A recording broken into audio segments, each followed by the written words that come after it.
Hello दोस्तों, अगर आप बिहार से होंगे तो अभी के सिचुएशन में अगर आप न्यूज़ पढ़ते होंगे या फिर सोशल मीडिया को स्क्रॉल करते होंगे, तो आप मेरे इस बात से वाकिफ़ होंगे और सहमत होंगे कि ऐसा लग रहा है कि बिहार की सरकार को वाक़ई कोई दुनिया का बहुत बड़ा तेल का कुआँ हाथ लगा है या फिर सिलिकॉन जैसी कोई प्रीशियस खनिज का भंडार मिला है।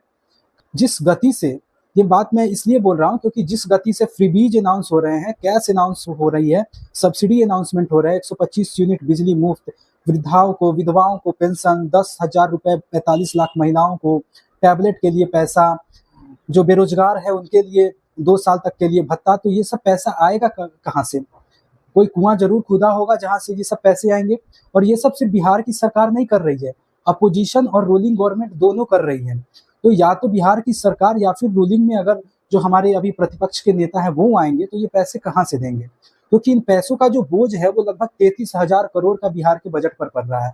ये बिहार के कुल बजट का लगभग 81% कुल बजट का ये अमाउंट है जो 33,000 करोड़ है। अब मानकर चलिए कि अगर आपने अपने परिवार के लिए 10,000 रुपए का एक मंथली बजट तैयार किया है जो खर्च होंगे, उस 10,000 के बजट से अगर 8100 रुपए आप ऐसे ही किसी को दे देते हैं और बाकी बचे जो 1900 रुपए हैं आपको उसमें से अपना घर चलाना है, तो क्या यह संभव है कि हो पाएगा?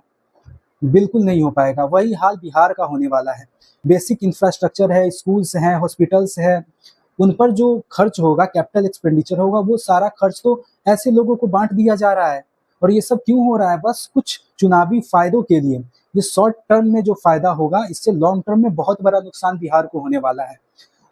और ये सब सिर्फ इसलिए होगा क्योंकि बजट का एक मुख्य जो स्रोत था 81%, ये बहुत बड़ा परसेंटेज होता है अगर बजट को देखें, तो ये सब आप लोग बस ऐसे ही बाँट रहे हैं। तो अभी यही लग रहा है कि सरकार हमें ये दे रही हो, क्यों खुश ना हो?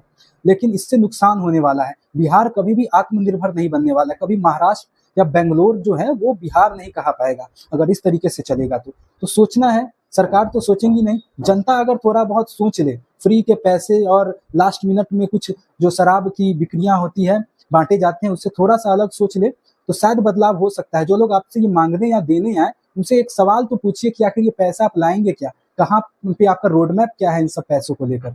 तो शायद बता सकते हैं।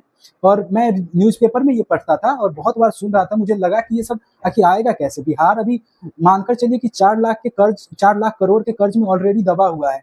तो ये सब बोझ बिहार के ऊपर ही पड़ने वाला है, जहाँ पर हम रह रहे हैं। तो आप हाथ को मजबूत नहीं कर रहे हैं, आप हाथ को या तो तोड़ रहे हैं या फिर काट रहे हैं बिहार के युवाओं की। तो स्थिति बस यही है। हेलो दोस्तों, अगर आप बिहार से होंगे